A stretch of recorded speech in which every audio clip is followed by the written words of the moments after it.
Hello साथियों।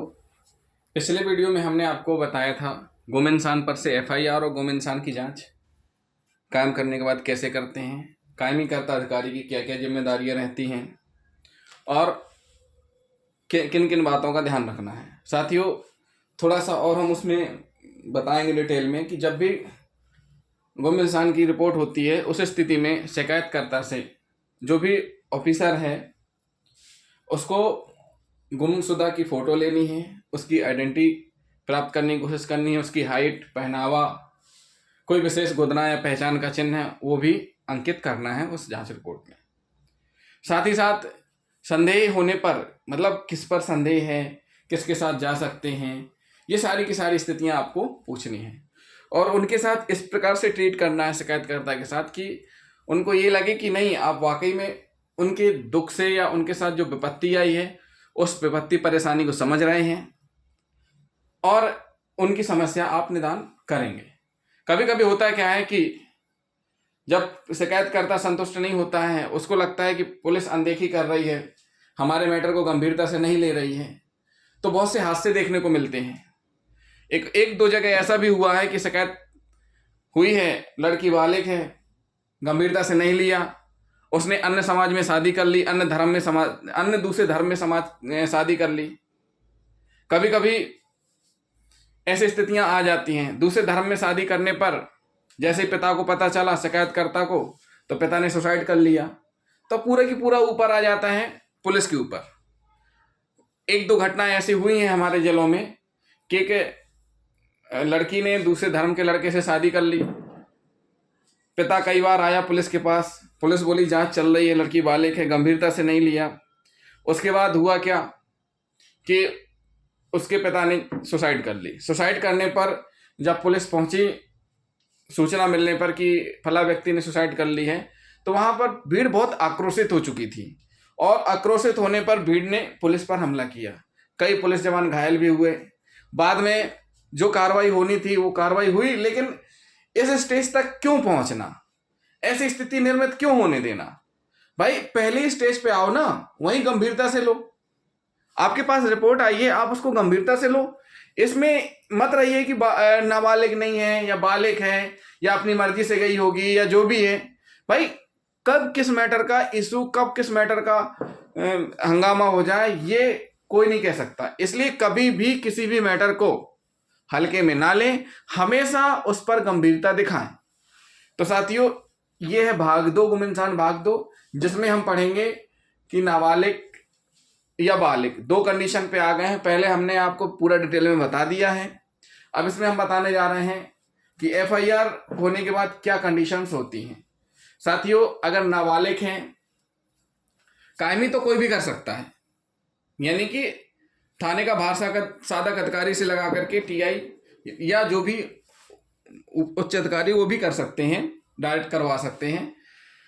लेकिन अगर लड़की है जिसमें गुमशुदा है, अपहृता, उस स्थिति में उस मामले की जांच इंक्वायरी महिला अधिकारी के द्वारा ही की जाएगी, जो भी महिला अधिकारी है। लड़का लड़की जो भी गुमे, एफआईआर हो गई।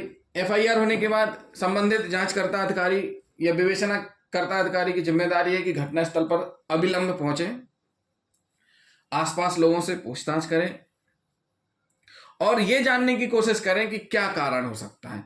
हम करते क्या, हम कारण नहीं जानते, हमने सीधे गुम इंसान कायम किया, अपराध कायम किया और बस शुरू हो गए। भाई स्थितियां क्या थी, हमें ये सारी चीजें पड़ोसियों से, अपने मुखबिरों से पता लगानी पड़ेंगी कि इसके गुमने के पीछे वजह क्या है। कहीं घर से प्रताड़ित तो नहीं थी या था, या कोई ऐसी स्थिति तो नहीं थी कि कुछ गलत काम करवाते हो परिजन, या ऐसी स्थिति। सब तरीके से सोचना है पुलिस को। क्या सोचना है? सब तरीके से सोचना है।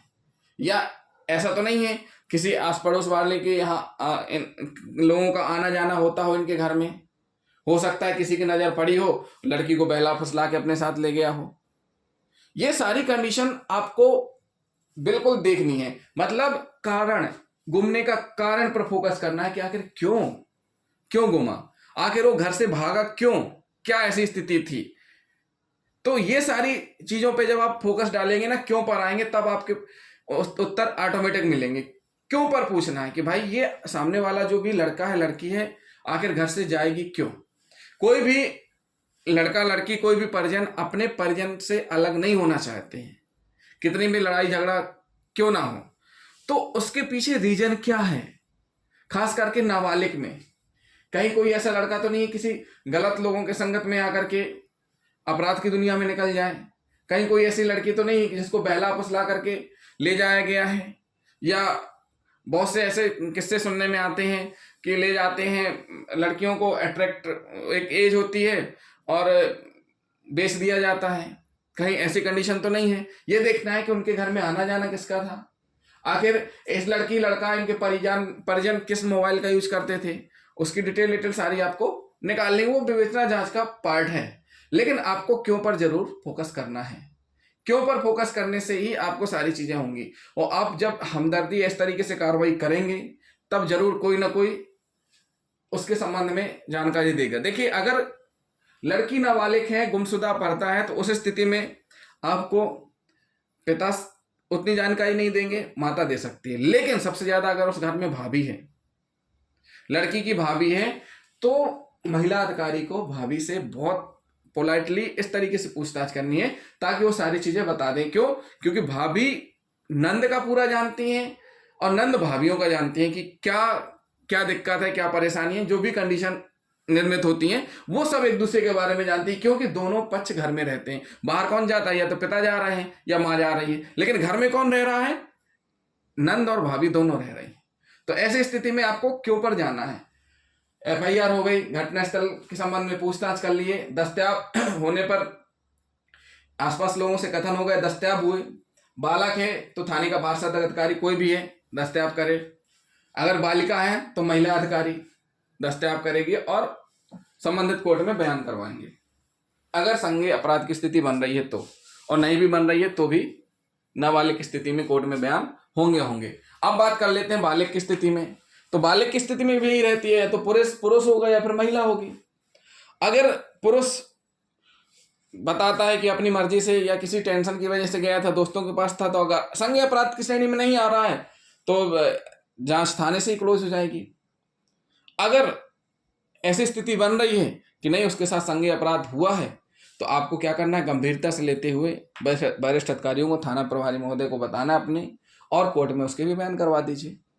उसके बाद अगर कोई महिला है, महिला बालिग है और शादीशुदा नहीं है, या महिला बालिग है और शादीशुदा है फिर भी जा रही है, और इस बीच में शादी अपनी मर्जी से कर रही है, किसी प्रकार का दबाव नहीं है, या कोई भी ऐसा बयानों में नहीं आ रहा है कि उसी संज्ञेय अपराध का घटित होना पाया गया, तो जांच फाइल होगी।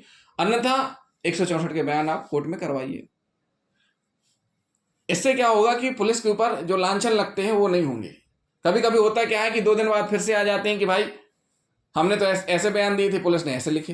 तो सबसे अच्छा तरीका है 164 के बयान कोर्ट में। उसके बाद साथियों, FIR के बाद क्या होगा यहां भी और यहां भी, वो हम आपको अगले वीडियो में बताएंगे। तो जिन साथियों ने हमारा चैनल सब्सक्राइब नहीं किया है तो सबसे पहले हमारा चैनल सब्सक्राइब कर लें, हमारे वीडियो को लाइक और शेयर करना ना भूलें। थैंक यू दोस्तों।